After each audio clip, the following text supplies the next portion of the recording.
Teachers must help Mama, Papa, support my family.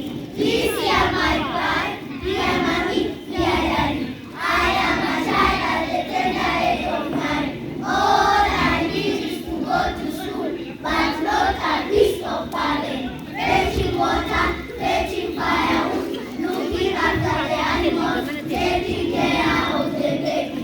But you educate a home, you educate a whole nation. And if you educate a girl, you educate a whole nation. Thank you. When I grow up, I'll be a teacher. Mama thinks I'll be a lawyer. Then she said, I must be a lawyer. Both of me, I'll be a doctor. Papa says I'll be a driver. Oh yes, a driver. When I grow up, I'll be a teacher.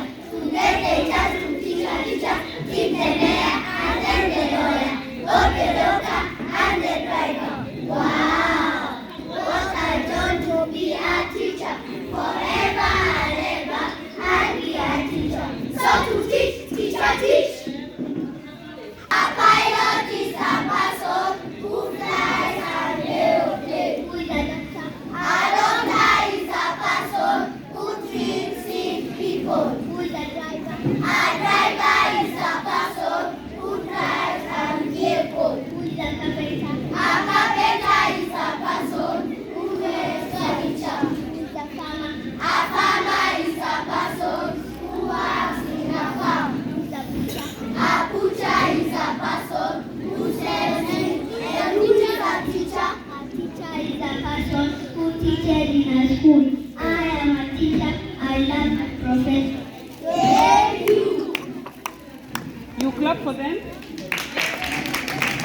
Let us clap for them. Okay,